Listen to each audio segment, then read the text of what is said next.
Ted Bundy. Encantaba. Cazaba. Mato en varios estados. Bundy confisó 30 asesinatos. Los expertos sospechan más víctimas. Sus crímenes abarcaron de 1974 and 1978. Sus objetivos eran mujeres jóvenes. Estudiantes universitarias. Autoestopistas. Usaba engaños y ataduras. Regresaba a las esquinas. Ocultaba restos en los bosques. Arrestado en Utah en 1975. Las pruebas se acumularon rápido. Se convirtió en principal sospechoso. Escapó en Colorado 1977. 2 visas en 6 meses. Hua, Florida. Atacó de nuevo Ali. Universidad Estatal de Florida, 1978. Casa Chi Omega atacada. 2 mujeres asesinadas. Otras quedaron gravemente heridas. Semanas después mató otra vez. Víctima, Kimberly Leach, 12 años. Secuestrada en la escuela. Investigadores confirmaron el asesinato. Fue capturado en Florida. Una parada de tráfico lo detuvo. Juicios en Florida. Cámaras llenaron la sala. Las condenas llegaron en 1979 to 1980. Se dictaron sentencias de muerte. Las apelaciones fracasaron con los años. Fue ejecutado en 1989. ¿Por qué importa este caso? Explotó la confianza y el estatus. Convirtió el encanto y la movilidad en armas. Entendió las fallas policiales. Manipuló la atención mediática. Estudió su propio mito. Recuerda los nombres de las víctimas. Sus vidas tenían futuro. Las familias añoran hoy. Sus historias merecen respeto. Las lecciones de seguridad siguen urgentes. Desconfía de extraños coercitivos. Confía en tus instintos y límites. Reporta desapariciones de inmediato. Comparte detalles con los investigadores. Pequeñas pistas pueden resolver casos. Bundy no es una leyenda. Fue un depredador. Dejó devastación tras de sí. Honremos a las víctimas. Jeffrey Dahmer. Conocido como el cannibal de Milwaukee. O el monstruo de Milwaukee. Sus crímenes sacudieron al mundo. Entre 1978 y 1991, asesinó a 17 hombres jóvenes. Las víctimas eran a menudo vulnerables. Hombres de color. Fugitivos. Jóvenes atraídos con promesas. Los drogaba. Los estrangulaba. Realizaba experimentos en sus cuerpos.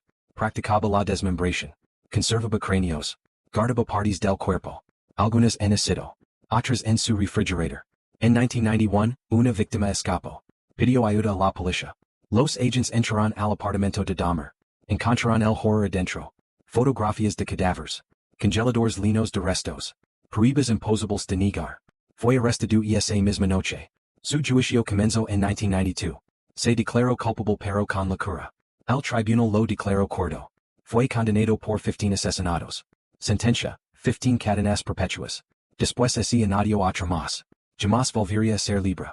En prisión fue un objetivo. El 28 de noviembre de 1994, otro recluso lo mató. Murió a los 34 años. ¿Por qué importa este caso? Muestra oportunidades perdidas. La policía una vez devolvió a un chico. Una víctima de 14 años había escapado. Pero los agents ignoraron las advertencias. Esa decisión costó vidas. También muestra prejuicios sistémicos. Las víctimas eran minorías, a menudo ignoradas. Las familias suplicaban atención. Demasiadas veces no fueron escuchadas. Dahmer siguió siendo infame hoy. Pero el foco debe permanecer. En las 17 vidas arrebatadas. Eran hijos, hermanos, amigos. Su memoria merece respeto. John Wayne Gacy. Lo llamaban el payaso asesino. Pero la verdad era más oscura. Entre 1972 y 1978, Gacy asesinó a 33 jóvenes y adolescentes. La mayoría fueron atraídos a su casa. Prometía trabajo. Ofrecía drogas. Se hacía pasar por mentor. Una vez dentro usaba un truco. Mostraba esposas a las víctimas. Decía que era un juego. Pero no era un juego. Bailaba. Estrangulaba. Enterraba cuerpos bajo su casa. Los investigadores comenzaron a sospechar en 1978. Un adolescente desapareció tras reunirse con Gacy. La policía registró su vivienda. El olor reveló los horrores. Cuerpos apelados bajo el suelo.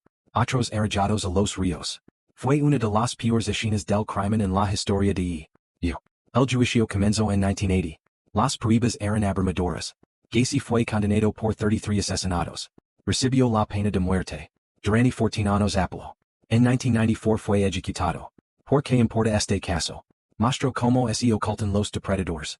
Gacy era contratista. Un voluntario de la comunidad. Incluso actuaba en fiestas disfrazado de Pogo el payaso. Parecía inofensivo. Pero no lo era. El caso resalta fallas sistémicas. Muchas víctimas eran fugitivos. Muchas fueron ignoradas por la policía. Las preocupaciones de las familias quedaron sin respuesta. Cuando las autoridades actuaron, de quienes ya habían muerto. El nombre de Gacy y sin fame. Pero la verdadera historia pertenece a sus víctimas. Eran adolescentes, soñadores, trabajadores. Nunca tuvieron la oportunidad de vivir su futuro. Albert Fish. Lo llamaban el hombre gris.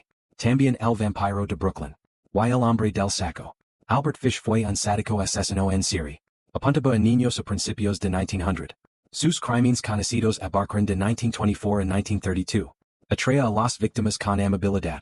Ofrecía comida. Prometía trabajo. Ganaba la confianza de las familias. Pero sus intenciones eran monstruosas. En 1928, Fish secuestró a Grace Budd, una niña de 10 años. Se hizo pasar por un empleado rico. Convenció a sus padres de dejarla visitar su granja. Grace nunca regresó. Años después, envió a la familia Budd una carta.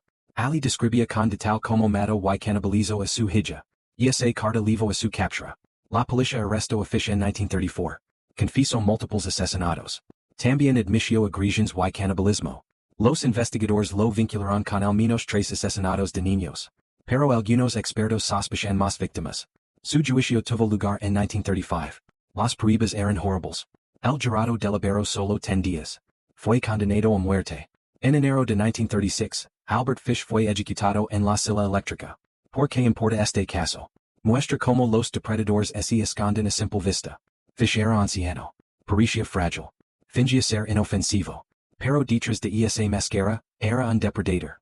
Sus crímenes dejaron familias marcadas para siempre. La historia de Grace Budd sigue siendo uno de los casos más escalofriantes en la historia de Estados Unidos. Se recuerda no por Fish, sino por la vida inocente arrebatada demasiado pronto. Richard Ramirez. Lo llamaban el Aschador Nocturno. Su reinado de terror paralizó a California. Entre 1984 y 1985, Ramirez cometió una serie de asesinatos, agresiones y robos.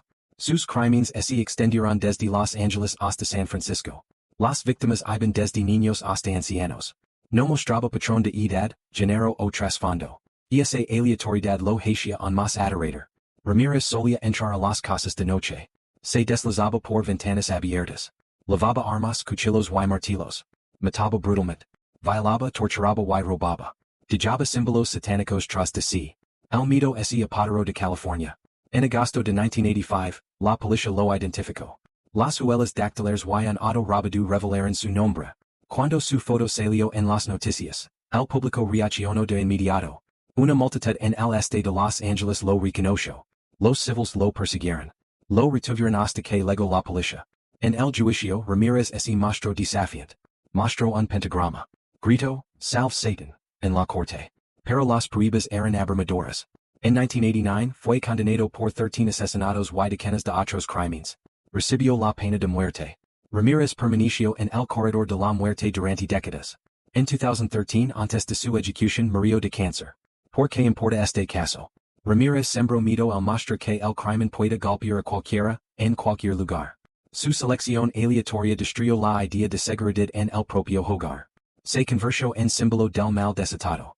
Pero debemos recordar. Las víctimas eran más que nombres. Eran padres hijos vecinos. Sus vidas merecen el enfoque, no su infamia. André Chikatilo. Lo llamaban el carnicero de Rostov. También el destripador rojo. Sus crímenes horrorizaban a la Unión Soviética. Entre 1978 y 1990, Chikatilo asesinó al menos a 52 personas. La mayoría de las víctimas eran mujeres y niños. Las atraía cerca de estaciones de tren y paradas de autobús. Prometía comida, trabajo o refugio. Luego atacaba en lugares aislados. Chikatilo apuñalaba y mutilaba a sus víctimas. La brutalidad sorprendía incluso a los investigadores más duros. A menudo regresaba a las escenas del crimen. A veces consumía partes de los cuerpos. Sus métodos dejaron comunidades aterradas. Durante años la policía luchó. El sistema soviético se resistía a admitir que existía un asesino en serie. Hombres inocentes fueron arrestados. Algunos incluso ejecutados. Mientras tanto, Chikatilo seguía matando. En 1990, la vigilancia lo atrapó. Los agents notaron su comportamiento sospechoso en una estación de tren. Al registrarlo, encontraron pruebas incriminatorias. Fue arrestado. Confesó con detalles escalofriantes. Las autoridades lo vincularon con decenas de asesinatos. Su juicio en 1992 fue notorio. Desvariaba en la corte. Se burlaba de las familias. Pero las pruebas eran innegables. fue condenado por 52 asesinatos. En 1994 fue ejecutado a tiros.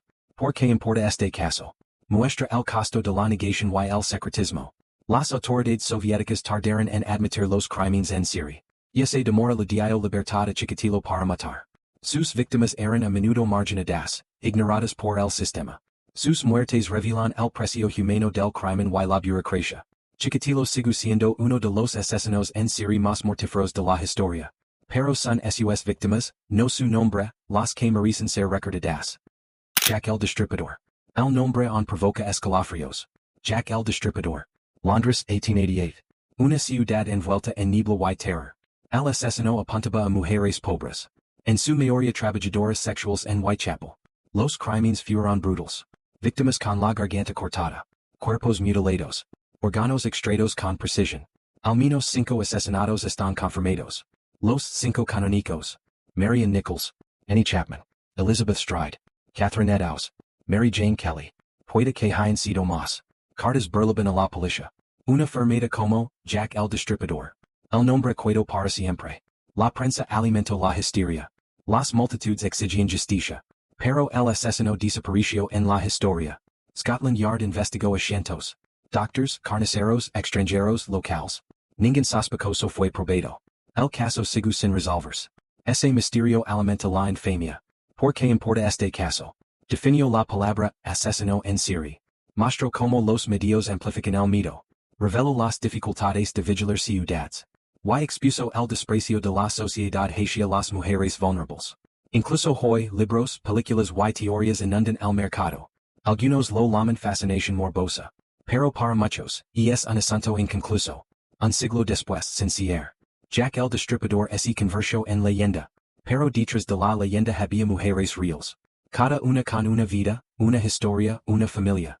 Su memoria debe estar por encima del mito. Pedro López.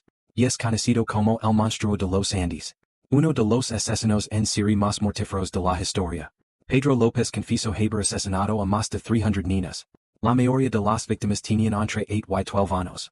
Sus crímenes se extendieron por Colombia, Perú y Ecuador durante la década de 1970. Se aprovechaba de niños vulnerables. A menudo de familias pobres o rurales. Los atraía con regalos. Prometía comida o pequeños objetos. Luego los alojaba. Nunca regresaban. En 1980 López fue arrestado en Ecuador. Las autoridades lo sorprendieron intentando secuestrar a otra niña. Confesó con detalles escalofriantes. Llevó a la policía a fosas comunes. Se recuperaron cientos de cuerpos. En 1983 fue condenado por 110 asesinatos en Ecuador. Recibió una sentencia de solo 16 años. Ese era el máximo castigo permitido en ese momento. En 1994 fue liberado. Fue deportado a Colombia. Pero la justicia no fue definitiva. Más tarde volvió a ser arrestado. Esta vez por otro cargo de asesinato. Fue declarado insano. Lo enviaron a un hospital psiquiátrico. En 1998 fue liberado bajo supervisión. Su paradero actual es desconocido. ¿Por qué importa este caso? Pedro López puede ser el asesino en serie más letal jamás registrado. Sin embargo, cumplió menos años de condena que los que vivieron muchas de sus víctimas. Su liberación provocó indignación mundial. Expuso fallas en las leyes de sentencias. Y dejó a familias en toda Sudamérica sin ser. Sus crímenes siguen siendo un recordatorio de la más oscura capacidad del ser humano. Las vidas de cientos de niños fueron robadas. Sus nombres merecen ser recordados por encima del suyo. Estos fueron algunos de los asesinos en serie más notorios de la historia. Pero no recordemos sus nombres sino a las víctimas. Personas con sueños y futuros robados demasiado pronto. Honremos sus memorias. Aprendamos las lecciones.